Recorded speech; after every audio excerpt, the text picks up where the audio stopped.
Welcome to the station, Kentucky's conservative outpost.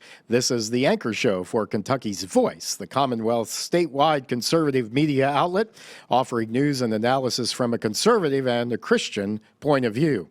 I'm Jim Waters, and with us today, we're really privileged to have Chip Hutchison here with us today from Kentucky Today. He's the content strategist, Chip is no stranger to those like myself who have spent some time in other parts of the state outside of the Golden Triangle, right? So it's good to have you back, or to see you again, Chip, after quite a while. We hadn't had a chance to catch up, but great to have you with us. You're working with Kentucky Today now, but you have spent a career really in the publishing business and community newspapers. Worked in community newspapers, I think, for about 4 decades, and so you've seen that industry change. Some for the better, some maybe not, but certainly you've been involved in local issues and really have had your thumb on local communities and what they're thinking and what their concerns are. And you bring that now to Kentucky Today, which is, I think I'm saying this right, the official publication of the Kentucky Baptist Convention.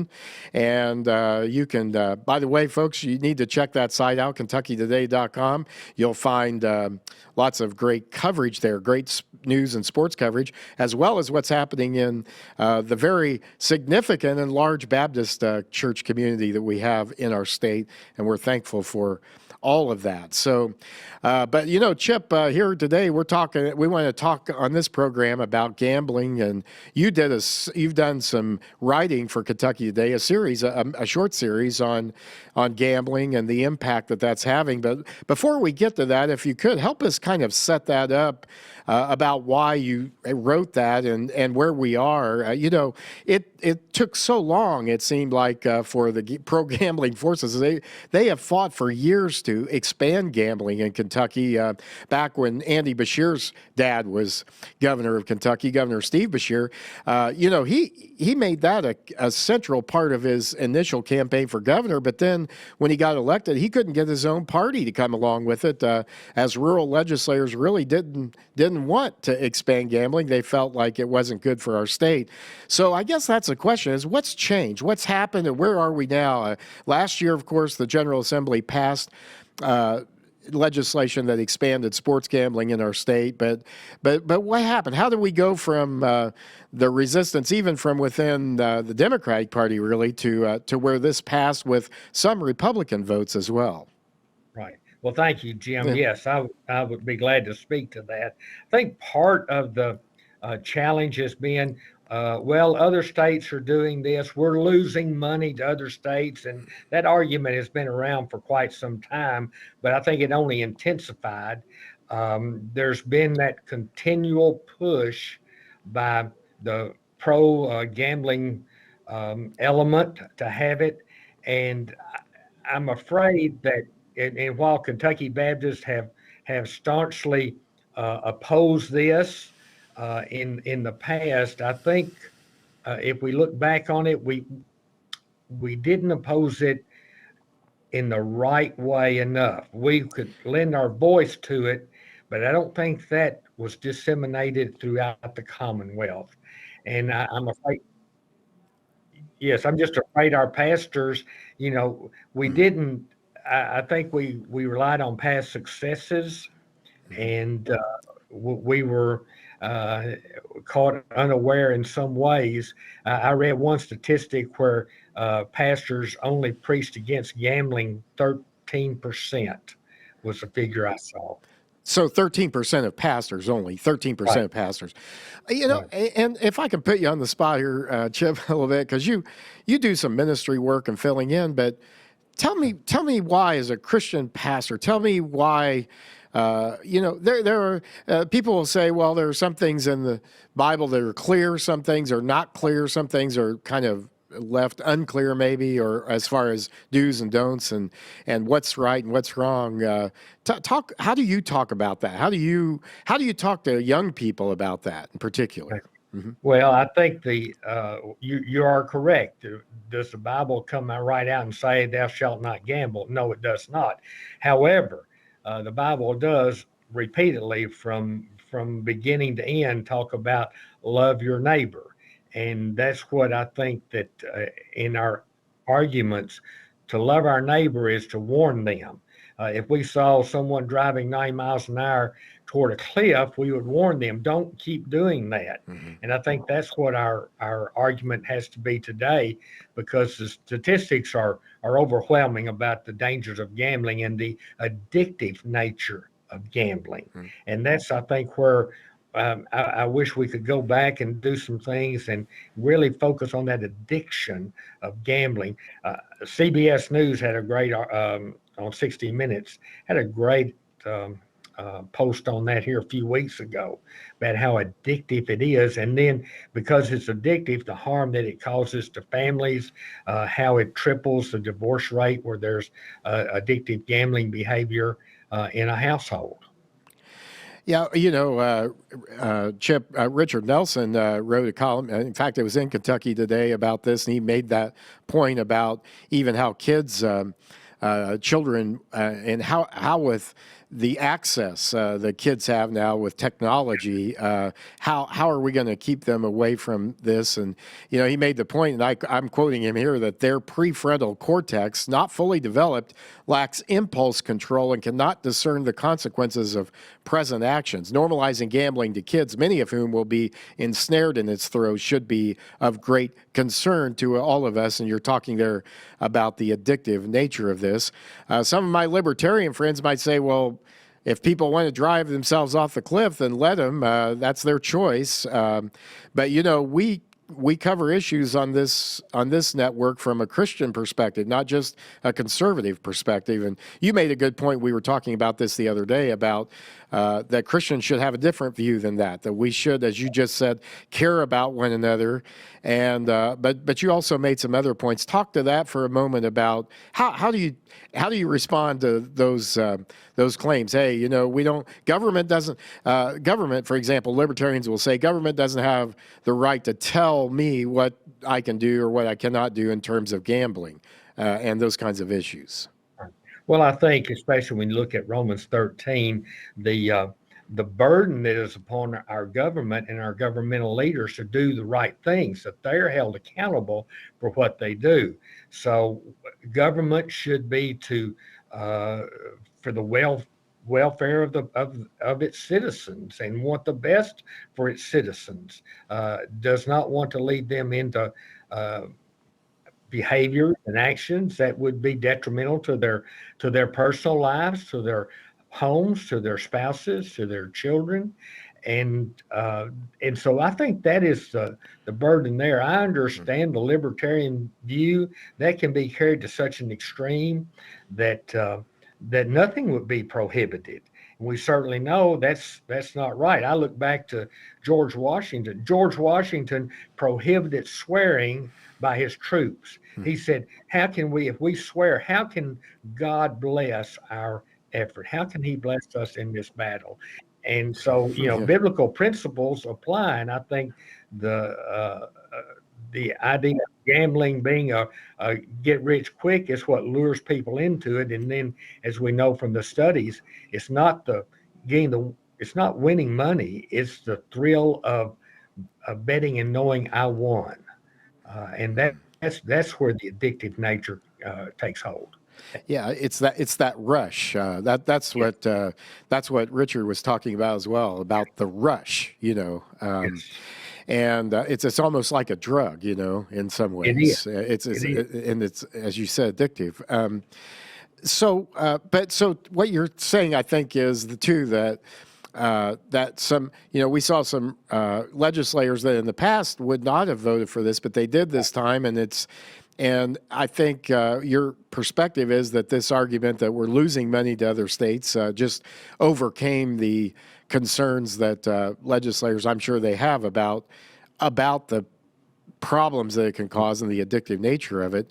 And so an economic argument won out. But is that really the case? I mean, I don't know that the evidence has been made that this is going to be some great economic boost to our state.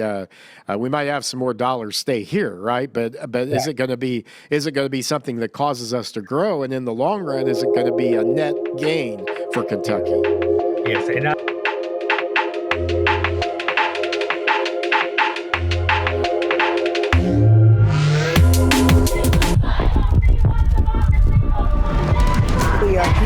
defend democracy. Misinformation poses a threat to our nation's health. Climate change is an emergency. Democratic socialism. Codify one's right to choose. Hell yes, we're going to take your AR-15.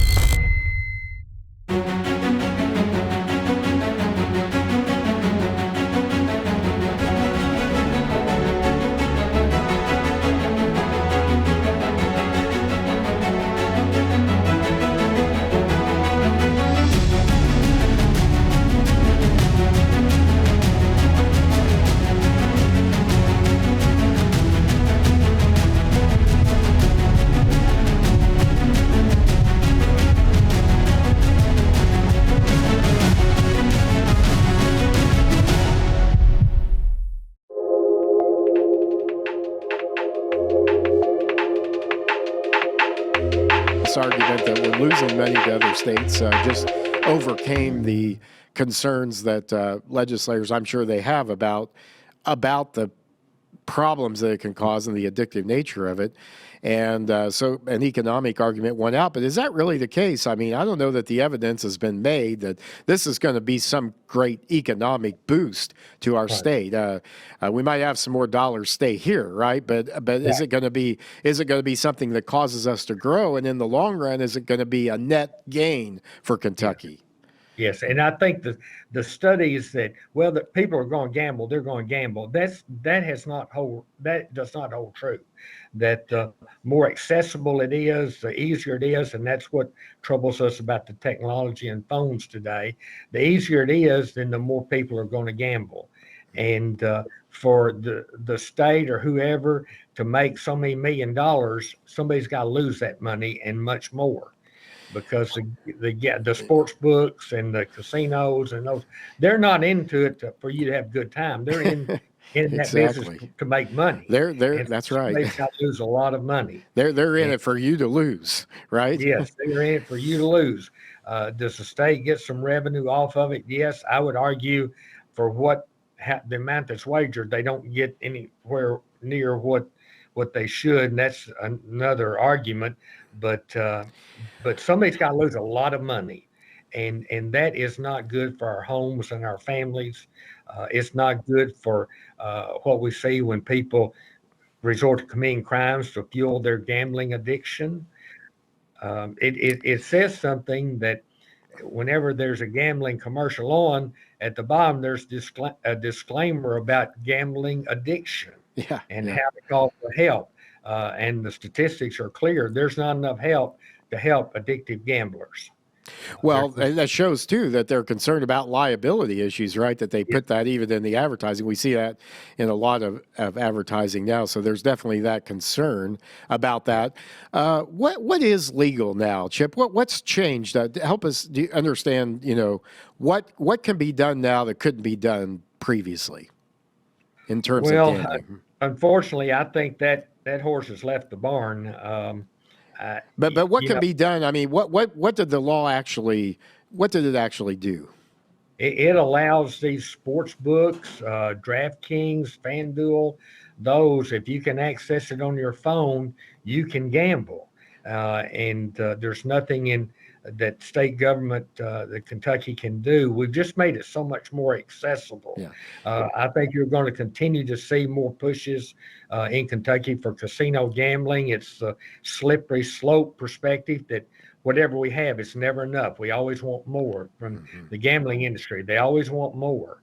And so I think the battle cannot be, and I always said during my newspaper career, you cannot legislate morality. It is a battle for the heart. You've got to speak to people's intellect, to their heart, but this is just not wise for you, and to warn them of the dangers. The solution will not be a government solution. It'll not be a legislative solution. It'll be to win the hearts of people. And I think part of that goes, there's a book Bob Buford wrote, From Success to Satisfaction. It says success is fleeting. Success is, there's never enough. Whatever success you have, it's like Patrick Mahomes repeats his Super Bowl champion with the Kansas City Chiefs, and he's already looking to next year. He We wants wanna win another one. next year. Yeah, And yeah. and that's what gambling is, the same principle. Whatever gambling success somebody might have, it's never enough. And as they continue, they're going to lose. And in Buford's book, he talks about we don't want to look for success. We want to look for satisfaction. Do I have satisfaction in how I live my life and how I have been a marriage partner, how I have raised my children? I don't want people to say you are a successful husband or father. I want to have the satisfaction that I did the best in the sight of God to raise to minister to my spouse, to my wife, and to be a parent and grandparent and now great grandparent, that they would grow up in the nurture and admonition of the Lord.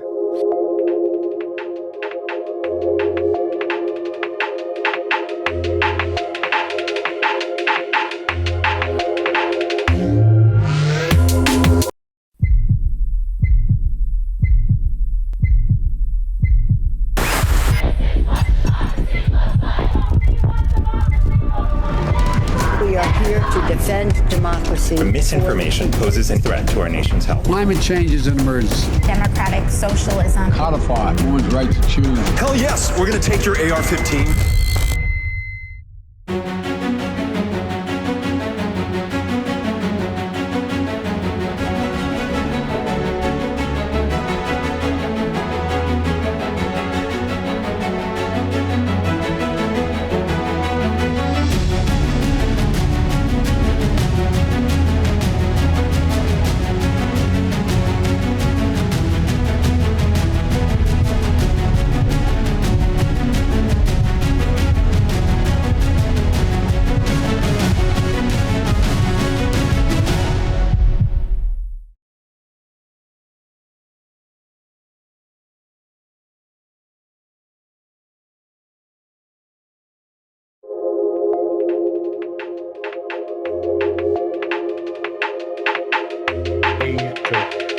To minister to my spouse, to my wife, and to be a parent and grandparent and now great grandparent, that they would grow up in the nurture and admonition of the Lord.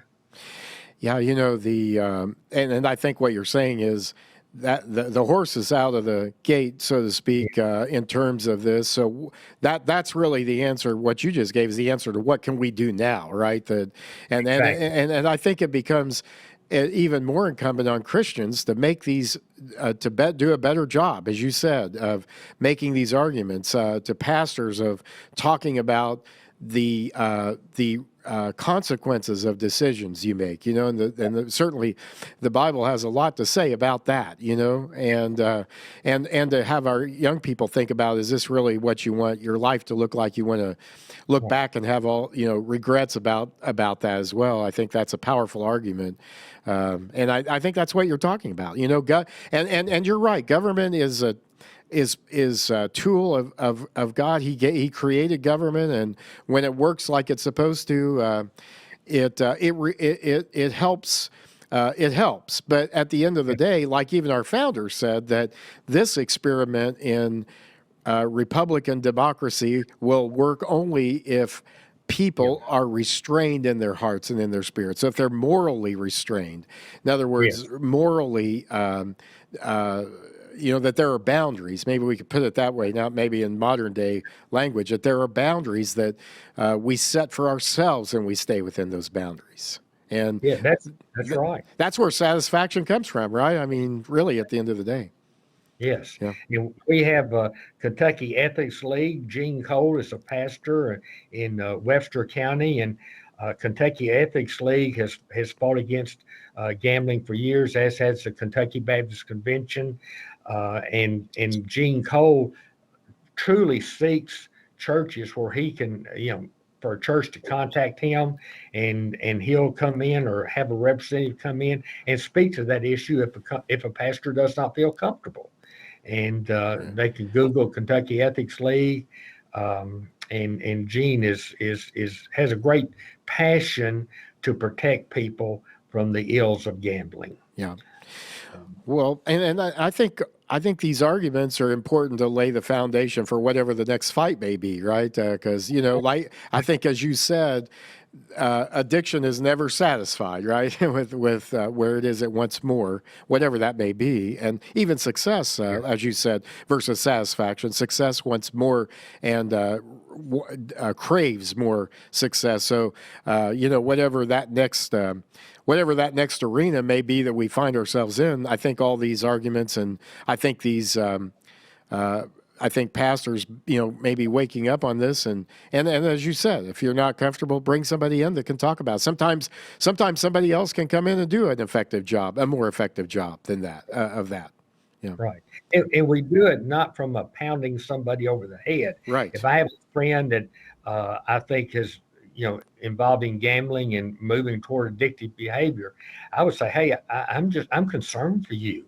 I'm not trying to tell you what to do, but I'm telling you what I think the Lord would tell you and what the Lord desires for you. And you're in danger. And so we don't do it from a, pounding someone. We do it from reason and do it from a compassionate spirit. One of the things, Jim, that truly concerns me is the latitude that now that the gambling forces have in getting their message out to the public. And, only a few years ago, a newspaper would never publish the point spread. It was mentioned on TV broadcast. Now you open up the paper and there's the line, there's the over and under for games. And you and I mentioned the other day, now I'm truly concerned. PGA starts to promote, I think it's FanDuel, and they do it just in the course of their broadcast. It's not a commercial. It's not anything that they're paying for. They're doing it as part of their editorial broadcasting about here's FanDuel. It's a partner of PGA. Here's how you can go to that site and place your bet. We know history tells us what's going to happen. There's going to be corruption. There's going to be greed factors going to enter in. It's going to affect the credibility of our sports and of our athletes. I know. I'm concerned about that too.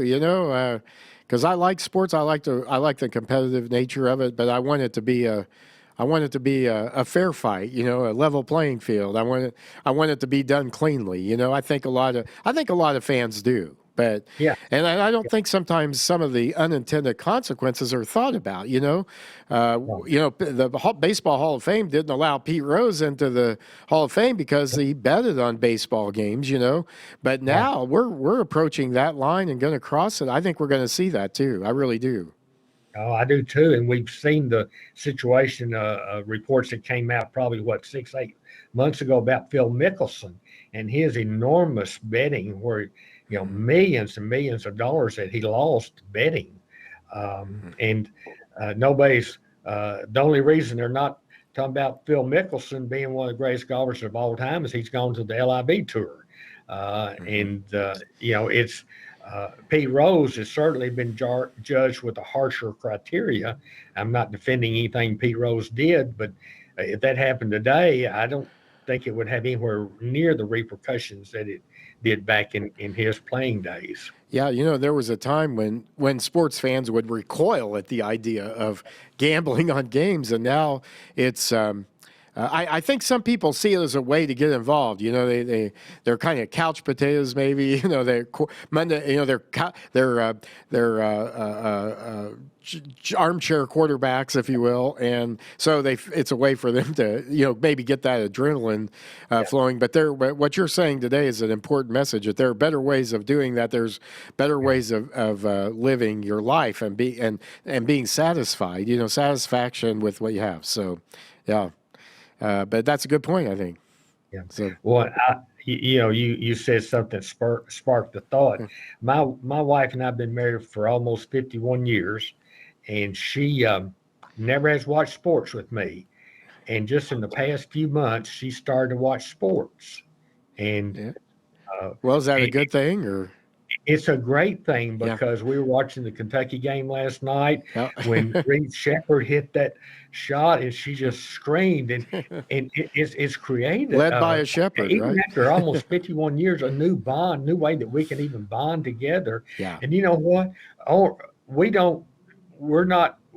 never, we don't bet on games or anything like that. So we can truly enjoy the game without that emotional aspect. Oh no, I hope we didn't lose anything.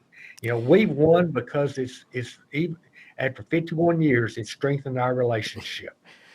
Well, that's awesome. And certainly we want to see more of those stories, and we don't want to see people having to hawk their homes and lose their homes, lose their families, lose their relationships. Certainly that's we should all be very concerned about that. So I appreciate this work you've done on the gambling series. I hope you'll keep it up. I hope you'll keep making these arguments and letting us know, how things are going, and let's have updates here occasionally on what you're hearing, what's happening, and maybe what the next fight on this will be. We'll see, but no